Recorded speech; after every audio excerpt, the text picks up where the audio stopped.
Look, I was at work and I was in a meeting and I came back to my desk and my phone and I had 8 missed calls from my father and I had 5 from Mum, and I thought, okay, something's happened, but it's neither of those two.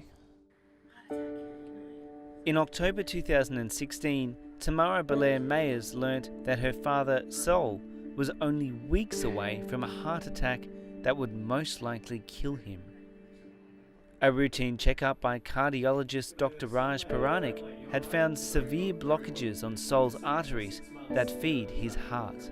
As I normally explain, the heart's about the size of your fist, and there are 3 pipes over the top of the heart. These are like water pipes to a garden.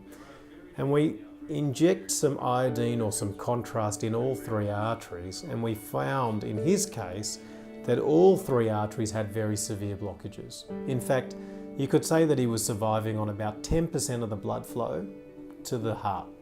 And so his heart function was down incredibly, down probably 90% from what we expect. So he was really on a very bare minimum, and had that situation have progressed, it could have led to a very bad outcome for Sol. Now I'll just have a listen to your lungs. So we'll have some big breaths in and out.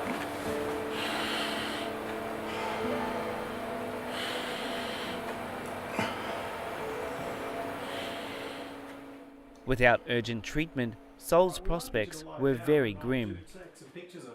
Within weeks to months of having a major cardiac attack, a heart attack or a cardiac arrest where the heart even stops beating, not compatible with life. And if you get to hospital too late in that situation, there's often very little that a doctor can do for you, but if you get in just a few weeks before, like Sol did, you can actually have the benefit of major treatment like he has had, which is somehow re-establishing the blood flow to the heart muscle so the heart sees all that blood again.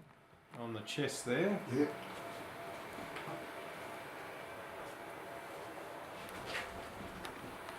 And what I've got on the screen at the moment is the 4 chambers of your heart, and I'll show you in a little bit, but this is sort of getting the pictures live. We have the left main pumping chamber, the right main pumping chamber, and the 2 collecting chambers that are feeding in.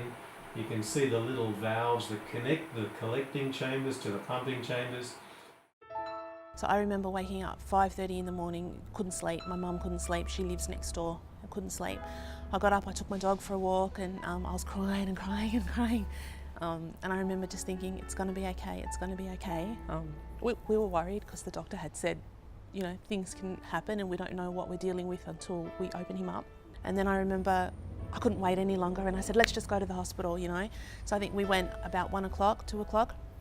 And as we pulled up, the doctor called me and he said, yep, he's got through the surgery, it's okay, it was a lot worse than we thought. There's a lot of damage to the bottom of his heart, we could tell from the scarring. Nothing could prepare Tamara for seeing her father so helpless in intensive care. Yeah, we walked into the intensive care. He wasn't awake yet. They said be prepared for what you see. He's quite cold. He's still, he's unconscious. And I walked in and it was too much. He had tubes everywhere and I think my legs went a bit funny. I went outside.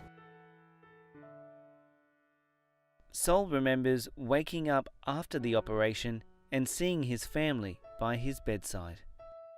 My family was around me, and I just seen the looks on their faces and the conversations they had and all that, and I thought, gee, I've put them through absolute hell.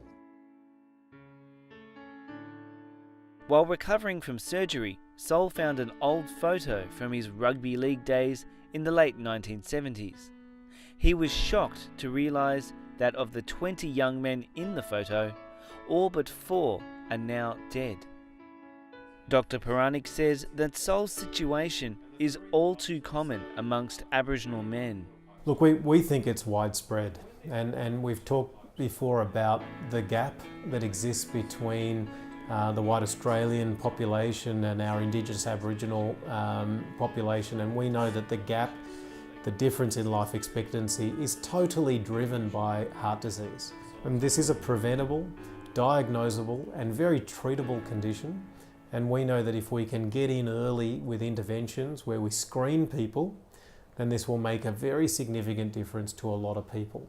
Coronary disease, heart disease, is a lifelong process, okay? Nobody gets to 60 and then suddenly has a heart attack. The plaque that's narrowing the heart arteries has been building up and building up from your childhood days right through your 20s, 30s, 40s, and then when you're 50 and 60 you have this heart attack. In my rugby league days I was always a tough trainer, always a hard trainer, and I suppose for the first 20, 30 years that's really got into that regime of training and always eating the right foods and that. But then I just, you sort of put a bit of weight on, you start eating the wrong foods, the fatty foods, McDonald's, Kentucky Fried, all the rubbish foods. The drinking comes into it as well. I was drinking too much, I was eating too much rubbish foods, I wasn't exercising. So that's Russian roulette, you're just rolling the dice, and then like the surgeon said, you had 3 to 4 weeks to live. Despite being chair of the Redfern Aboriginal Medical Service, Sol rarely visited a doctor. I'm probably like a lot of other men where we think that we're just, nothing's going to happen to us. We're big, we're strong, we're fit, or we seem to think we're fit. And that, nothing will happen. Nothing's going to happen. And you just put it off and put it off and put it off. I'll go next week, I'll go next week.